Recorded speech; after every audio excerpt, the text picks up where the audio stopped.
আমি কিংবদন্তির কথা বলছি। আমি আমার পূর্বপুরুষের কথা বলছি। আবু জাফর ওবায়দুল্লাহ।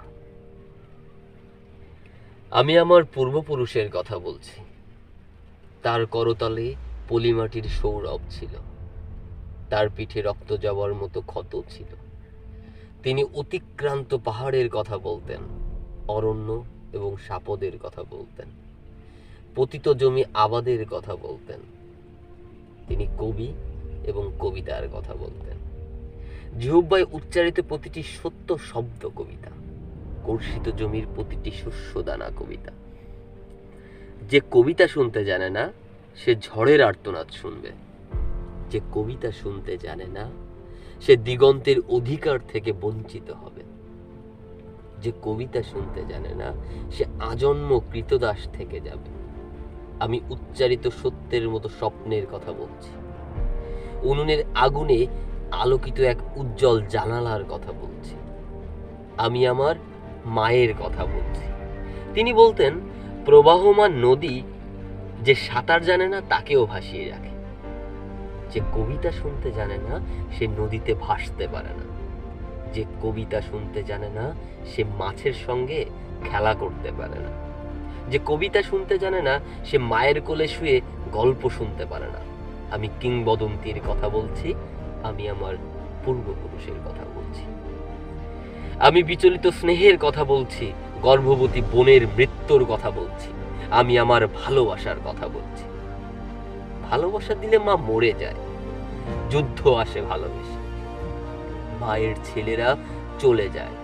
আমি আমার ভাইয়ের কথা বলছি। যে কবিতা শুনতে জানে না সে সন্তানের জন্য মরতে পারে না।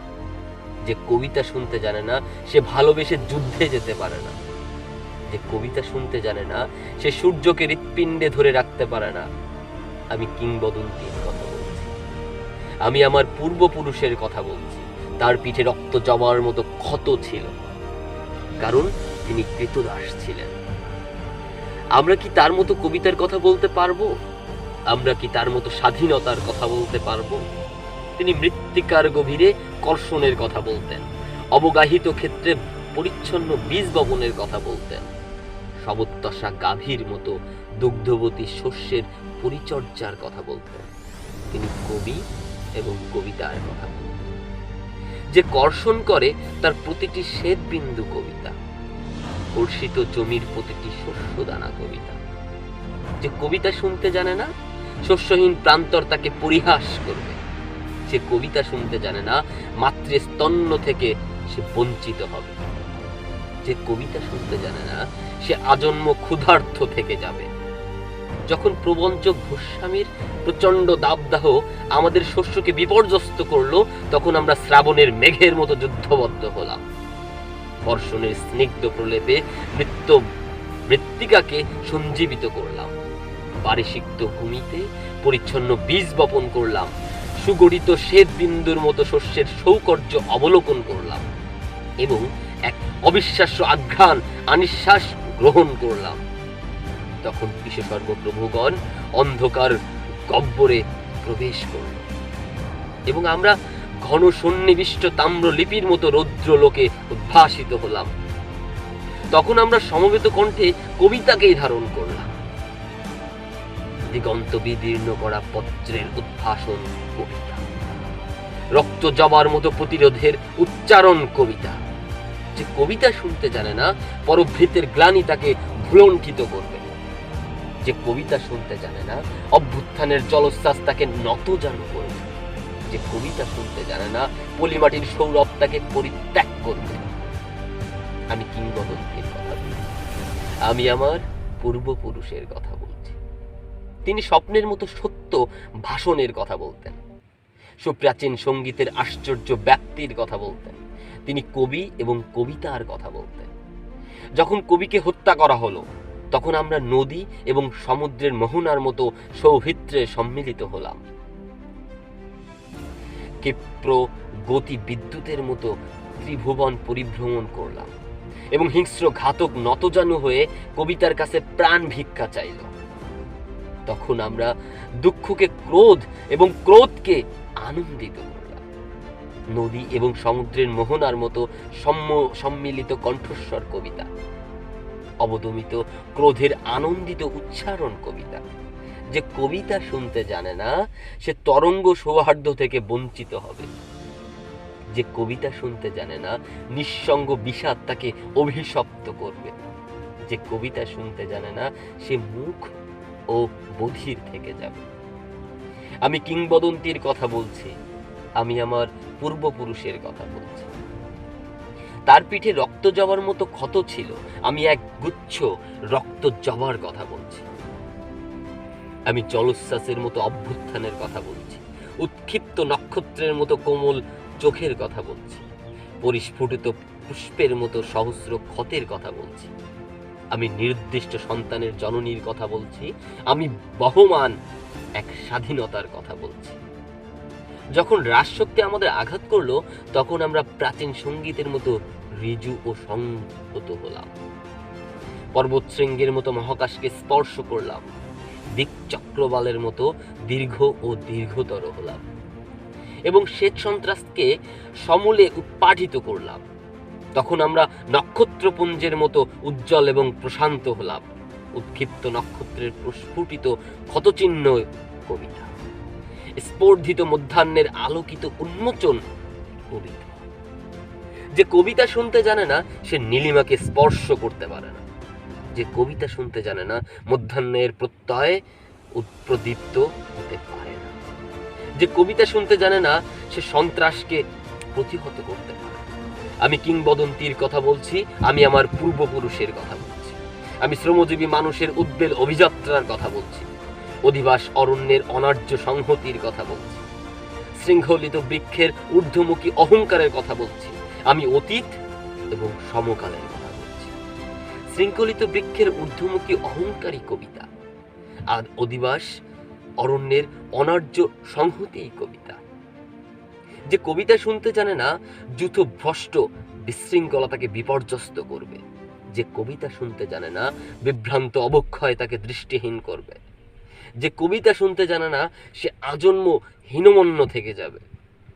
যখন আমরা নগরীতে প্রবেশ করলাম তখন চতুর্দিকে ক্ষুধা, নিঃসঙ্গ মৃত্তিকা শস্যহীন, ফলবতী বৃক্ষরাশি নিষ্ফল এবং ভাসমান ভূখণ্ডের মতো ছিন্নমূল মানুষেরা শুধু ক্ষুধার্ত। যখন আমরা নগরীতে প্রবেশ করলাম তখন আদিগন্ত বিশৃঙ্খলা, নিরুদ্দিষ্ট সন্তানের জননী শোক সন্তপ্ত, দীর্ঘদেহ পুত্রগণ বিভ্রান্ত এবং রক্তবর্ণের কোমলের মতো বিস্ফোরিত নেত্র দৃষ্টিহীন। তখন আমরা পূর্বপুরুষকে স্মরণ করলাম, পিতামহের বীরগাথা স্মরণ করলাম, আদিবাসী অরণ্য এবং নতজন সাপদের কথা স্মরণ করলাম। তখন আমরা পর্বতের মতো অবিচল এবং ধ্রুব নক্ষত্রের মতো স্থির লক্ষ্য হলাম। আমি কিংবদন্তির কথা বলছি, আমি আমার পূর্বপুরুষের কথা বলছি। আমি স্থির লক্ষ্য মানুষের সশস্ত্র অভ্যুত্থানের কথা বলছি। শ্রেণী যুদ্ধের অলিন্দে ইতিহাসের বিচরণের কথা বলছি। আমি ইতিহাস এবং স্বপ্নের কথা বলছি। স্বপ্নের মতো সত্য ভাষণ ইতিহাস, ইতিহাসের আনন্দিত অভিজ্ঞান কবিতা। যে বিনিদ্র সে স্বপ্ন দেখতে পারে না, যে অসুখী সে কবিতা লিখতে পারে না, যে উদ্গত অঙ্কুরের মতো আনন্দিত সেই কবি, যে সত্যের মতো স্বপ্ন ভাবি সেই কবি। যখন মানুষ মানুষকে ভালোবাসবে তখন প্রত্যেকেই কবি। আমি কিংবদন্তির কথা বলছি, আমি আমার পূর্বপুরুষের কথা বলছি। আমি বিচলিত বর্তমান এবং অন্তিম সংগ্রামের কথা বলছি। খণ্ডযুদ্ধের বিরতিতে আমরা ভূমি কর্ষণ করেছি, হত্যা এবং ঘাতকের সংকীর্ণ ছায়াপথে পরিচ্ছন্ন বীজ বপন করেছি এবং প্রবাহমান নদীর সুকুমার দাক্ষিণ্যে শস্যের পরিচর্যা করেছি। আমাদের মুখাবয়ব অসুন্দর, কারণ বিকৃতির প্রতি ঘৃণা মানুষকে কুচ্ছি করে দেয়। আমাদের কণ্ঠস্বর রূঢ়, কারণ অন্যায়ের বিরুদ্ধে ক্ষোভ কণ্ঠকে কর্কশ করে তোলে। আমাদের পৃষ্ঠদেশে নাক্ষত্রিক ক্ষতচিহ্ন, কারণ উচ্চারিত শব্দ আশ্চর্য বিশ্বাসঘাতক, আমাদেরকে বারবার বদ্ধভূমিতে উপনীত করছে। আমি কিংবদন্তির কথা বলছি, আমি আমার পূর্বপুরুষের কথা বলছি। আমার সন্তানেরা, আমি তোমাদেরকে বলছি, যেদিন প্রতিটি উচ্চারিত শব্দ সূর্যের মতো সত্য হবে, সেই ভবিষ্যতের কথা বলছি, সেই ভবিষ্যতের কবিতার কথা বলছি। আমি বিশ্ব সর্বপ্রভুদের চির প্রণয়ের কথা বলছি, দ্বন্দ্ব এবং বিরোধের পরিসমাপ্তির কথা বলছি, সুতীব্র ঘৃণার চূড়ান্ত অবসানের কথা বলছি। আমি সুপুরুষ ভালোবাসার সুকণ্ঠ সঙ্গীতের কথা বলছি, যে কর্ষণ করে শস্যের সম্ভার তাকে সমৃদ্ধ করবে, যে মৎস্য লালন করে প্রবাহমান নদী তাকে পুরস্কৃত করবে, যে গাভীর পরিচর্যা করে জননীর আশীর্বাদ তাকে দীর্ঘায়ু করবে, যে লৌহখণ্ডকে প্রজ্বলিত করে ইস্পাতের তরবারি তাকে সশস্ত্র করবে। দীর্ঘদেহ পুত্রগণ, আমি তোমাদেরকে বলছি, আমি আমার মায়ের কথা বলছি, বোনের মৃত্যুর কথা বলছি, ভাইয়ের যুদ্ধের কথা বলছি, আমি আমার ভালোবাসার কথা বলছি, আমি কবি এবং কবিতার কথা বলছি।